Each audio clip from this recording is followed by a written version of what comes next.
हमारी किसी की भावना को आहत पहुंचाना कोई उद्देश्य नहीं है। हम सिर्फ इतना चाहते हैं कि जैसे सिख जो है गुरुद्वारों की देखरेख करते हैं और पूरा स्वामित्व सिखों के पास होता है, ईसाइयों के पास पूरे चर्च की व्यवस्था होती है, और यहां तक कि मोमडनों के पास पूरे मस्जिद की व्यवस्था होती है, हिंदुओं के पास पूरे मंदिर की व्यवस्था होती है, ठीक उसी प्रकार से भारत के बौद्धों की आस्था का केंद्र, विश्व के बौद्धों की आस्था का केंद्र बोध गया बौद्धों के पास क्यों नहीं है। याद रहे, अगर इस देश में पर्ची बता करके, पर्ची खोल करके भविष्य बताना जानता है तो उसके ऊपर एफआईआर सबसे पहले हो। पहलगांव में कितने लोग मरे, बेचारे बेकसूर लोग मरे। अगर वो इतना ही बड़ा ज्ञाता था तो उसने पर्ची खोल के बता क्यों नहीं दिया प्रधानमंत्री जी को, गृह मंत्री जी को, कि यहां पर यह घटना को घटित होने वाली है, तो जिससे कि हमारा देश सावधान हो जाता। क्यों नहीं बताया उसने मणिपुर की घटना होने वाली है?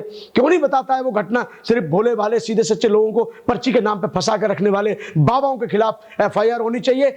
आज मैं हूं एक ऐसे ऐतिहासिक बुद्ध विहार पर जहां जिस बुद्ध विहार का परिचय देना शायद मैं उचित नहीं समझता, लेकिन देना जरूरी है, क्योंकि ये बुद्ध विहार के साथ लाखों करोड़ों लोगों की भावना जुड़ी हुई है। यहाँ बाबा साहब अम्बेडकर ने जब धम्म दीक्षा ली थी 14 अक्टूबर 1956 को, तो यहाँ जो भिक्षु प्रज्ञानंद जी रहते थे, ये वही स्थान है रसलदार पार्क लखनऊ में जो बुद्ध विहार बना हुआ है।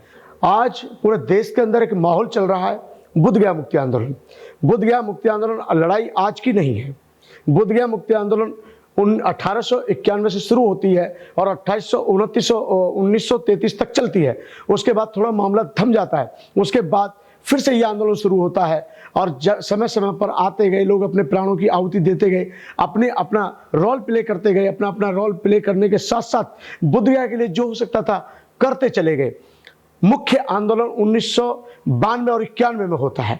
मुख्य आंदोलन 1992-91 में होता है, जिसको लीड करने वाले भदंत आनंद महाथेरो जी, भदंत सुरेश साईं जी, भदंत करुणाकर जी और भदंत ज्ञानेश्वर जी, ये सभी 4 बौद्ध भिक्षु, और साथ में जो आज वर्तमान में आंदोलन में बैठे हुए हैं पूज्य भदंत प्रज्ञाशील जी, ये सभी जो भिक्षु हैं, इन्होंने 1991 से लेकर के 1992-93 तक बहुत बड़े पैमाने पर आंदोलन किया और 18 महीने तक बोट क्लब पर आंदोलन हुआ।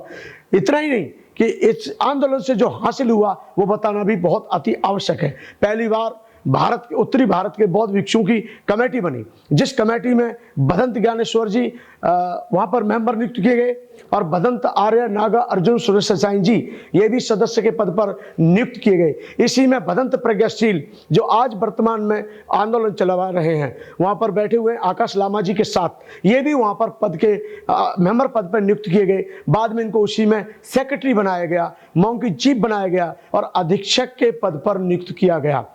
और इतना ही नहीं, जो हमारी लड़ाई है बहुत पहले से चल रही है। इनकी कमेटी 6 साल वहां रहती है। 6 साल में जो वहां पर डेवलपमेंट करती है वो वाकई में एक ऐतिहासिक पहचान है, प्रासंगिक कार्य है, ये सच्चाई है। जो वहां पर रिसेप्शन देखने को मिलता है, जो आज वहां सौंदर्यीकरण मिलता है, जो वहां पर 25 कमरों का निर्माण करवाया गया था, जो बीटीएमसी का कार्यालय है। इतना ही नहीं, जो डॉक्टर अंबेडकर की मूर्ति लगी है, बाबा साहब अंबेडकर की, जयप्रकाश उद्यान में बोध गया के अंदर, ये भी उसी कार्यकाल में करवाया गया था। इतना ही नहीं, सफाई कर्मचारियों की नियुक्ति की गई, बहुत सारे कर्मचारियों की नियुक्ति की गई और वो आज तक लोग काम करते चले आ रहे हैं। फिर बीच में इतना भी मैं आपको बताना उचित समझता हूं, इससे पहले जो इनकी कमेटी रही, ठाकुर आरपी सिंह वहां पर होते थे, 27 साल तक सेक्रेटरी रहे, उनकी जांच पड़ताल करवाई गई। कालीचरण यादव वहां पर सेक्रेटरी रहे, उनकी जांच पड़ताल करवाई गई और कुछ लोगों को जेल भी भेजा गया, क्योंकि वो जो दान आता है उसका वहां दुरुपयोग होता था। जाने दीजिए, ये भी बहुत बड़ी बात हो गई। लेकिन 1949 के एक्ट को लेकर के समय समय पर संशोधन की मांग को लेकर हमने मनमोहन सिंह जी से 2 बार मुलाकात की, पी चिदम्बरम से मुलाकात की, सलमान खुर्शीद से बातचीत की, अब्बास नकवी जी से बातचीत की, शाहनवाज हुसैन जी से बातचीत की। हम समय समय पर जितने भी देश के प्रधानमंत्री हुए, गृह मंत्री हुए, राष्ट्रपति ज्ञानेन्द्र सिंह जी, उनसे भी हमारी बातचीत, हमारे जो कमेटी के उस समय कर्णधार थे, जो इस कमेटी को चला रहे थे, ऑल इंडिया भिक्षु महासंघ और बुद्ध गया मुक्ति आंदोलन समिति के तहत जो लड़ाई लड़ी जा रही थी, अभी उस आंदोलन की यही देन थी कि उस आंदोलन ने इस कमेटी को इतने मुकाम तक पहुंचाया कि पहले एक कंडीशन थी। मेरे प्रिय देशवासियों, ध्यान देने की आवश्यकता है। इस कमेटी का रूल्स था एक कि जो डीएम होगा वो चेयरमैन होगा, लेकिन कंडीशन है, यदि डीएम बुद्धिस्ट हुआ या डीएम शुल्कास्ट का हुआ तो उसको चेयरमैन नहीं बनाया जाएगा, उसके स्थान पर एडीएम को चेयरमैन बनाया जाएगा। हमने ये इसको आधार बनाया और हमने कहा ये डीएम पद का अपमान है, इसलिए 2012-13 में ये संशोधन किया गया कि वहां जो डीएम होगा वो कोई भी हो वो चेयरमैन होगा। सेक्रेटरी अब वर्तमान में बुद्धिस्ट है और उससे पहले भी बुद्धिस्ट थे, यानी एन.के. दोरजी साहब। एन.के. दोरजी साहब वहां विगत 23 साल तक सेक्रेटरी रहे। मॉन्क इन चीफ चालिंदा भिक्षु जी इस समय पर काफी लंबे समय से हैं। हम पहली मांग तो यही करते हैं कि जब इतने काले कानून बदले जा सकते हैं, दुनिया भर के संशोधन किए जा सकते हैं, तो ये बौद्धों के न्याय में जो संशोधन होना है इसमें अविलंब क्यों है, इसमें क्या दिक्कत आ रही है।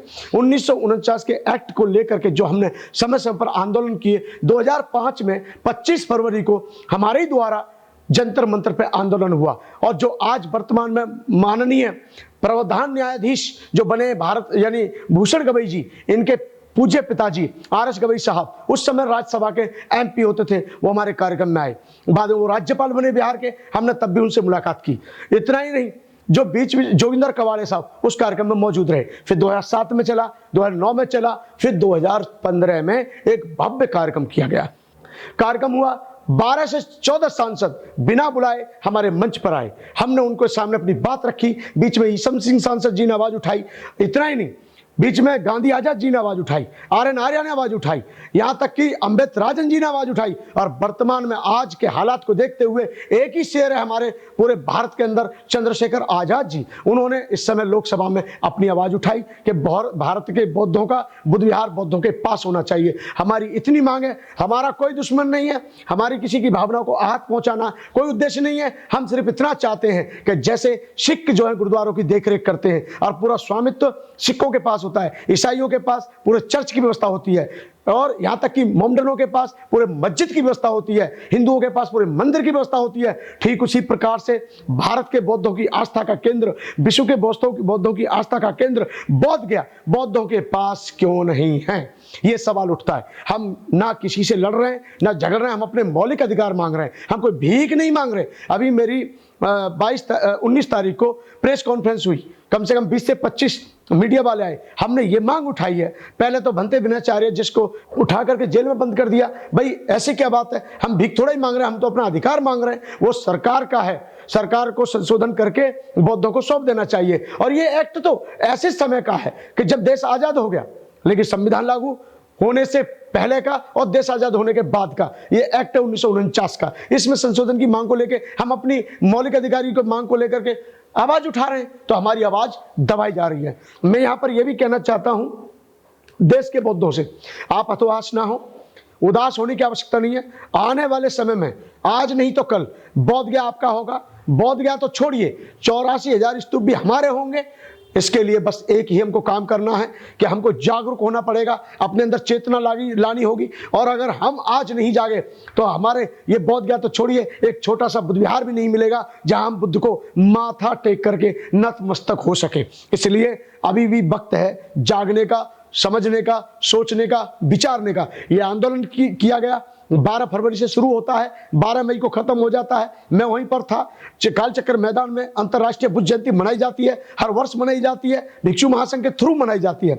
लेकिन जब वहां पर शोर मचा के 12 लाख लोग आएंगे, बिल्कुल क्यों नहीं आ सकते भाई। हमसे शासन प्रशासन ने पूछा, बार बार पूछा, कहाँ रहेंगे, कैसे रहेंगे। मैंने ये कहने का मतलब था आज इनमें आपस में विवाद नहीं होना चाहिए, आपसी संगठनों में झगड़ा नहीं होना चाहिए, आपसी मैटर है, कोई बैठ के बातचीत कर ली जाए, चाहे वो लामा हो, चाहे आकाश लामा हो, चाहे भंते प्रज्ञाशील जी हो, चाहे वो विनयचार्य हो, चाहे वो के राहुल हो, जो भी हो, ये आपस में बैठ के मंत्रणा करें और वरिष्ठ भिक्षुओं से जिन्होंने आंदोलन की लड़ाई पहले भी लड़ी है उनसे विचार विमर्श करके इस आंदोलन को मजबूती के साथ हम लड़ेंगे और हम पीछे हटने वाले नहीं हैं। और एक बात और भी है, जिंदगी जीने के लिए होती है और जिंदगी कुछ करने के लिए भी होती है। तो याद रहे, आज नहीं तो कल बस हमारे प्राणी तो चले जाएंगे, जाने दीजिए, जीवन किसी काम आए, ये सबसे बड़ी बात है। और मैं आने वाले समय में आप लोगों को विश्वास दिलाता हूं कि आज नहीं तो कल बोध गया आपके पास होगा। बस अपने धैर्य को मजबूत बनाए रखें, हिम्मत ना हारें, नर्वस ना हो। भगवान बुद्ध ने कहा है हमें अंतिम क्षण तक प्रयास करना है, हम निराशावादी ना बने, आशावादी बने। किसी के कहने से बुद्ध विष्णु के अवतार नहीं हो जाएंगे, क्योंकि इनका तो उन्होंने बिल्कुल विरोध किया है बुद्ध ने कि मैं विष्णु का अवतार तो हूं ही, मतलब ही नहीं बनता। उन्होंने तो ये कहा है मैं अंतिम बुद्ध नहीं, प्रथम बुद्ध नहीं, बुद्ध कोई भी हो सकता है। लेकिन याद रहे कि जहां जहां कर्म कांड है, कर्म कांड को बढ़ावा ज्यादा दिया जा रहा है। आज भद्राचार्य जैसे व्यक्ति को पद्मश्री दिया जा रहा है, कुछ दिया जा रहा है। अरे जो देश में ब्राह्मण व्यवस्था यानी पाखंडवाद की व्यवस्था फैला रहे हैं, कर्म कांड को जन्म दे रहे हैं, कोई पर्ची खोलता है, कोई पर्ची बताता है, कोई समोसे खिला के बाबा बच्चा पैदा करता है। ऐसे देशवासियों, ऐसे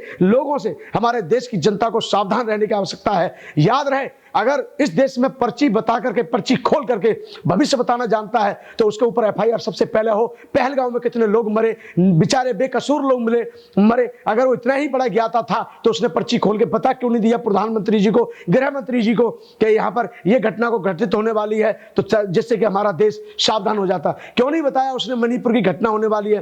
क्यों नहीं बताता है वो घटना? सिर्फ भोले भाले सीधे सच्चे लोगों को पर्ची के नाम पर फंसा कर रखने वाले बाबाओं के खिलाफ एफआईआर होनी चाहिए। और हमारे सीधे सच्चे बौद्ध भिक्षु जो सिर्फ मानवता की बात करते हैं, उन पे आप अपना भड़ास निकाल रहे हो। अरे दम है तो ऐसे बाबाओं पे निकालो जो सरकार के खिलाफ बोलते रहते हैं। बौद्ध भिक्षुओं के जो भी कार्यक्रम होते हैं वो किसी राष्ट्र की संपत्ति को नुकसान नहीं पहुंचाते, राज्य की संपत्ति को नुकसान नहीं पहुंचाते, सबके लिए मानवतावादी विचारों का प्रचार प्रसार करते हैं। ऐसे भिक्षुओं को रिहाई करो। और हमारी मांग है कि जो भिक्खु भिन्नाचार्य हो, जो भी हो हमारे, इनको जल्दी से जल्दी रिहाई करें। नहीं तो फिर हो सकता है कि चुनाव का, बिहार का चुनाव जीतना भी भारी पड़ जाए, क्योंकि जनता में आक्रोश जागेगा तो बिहार की जनता भी आज नहीं तो कल जरूर जागेगी। आप सभी देशवासियों को जय भीम, जय भारत, नमो बुद्धाय।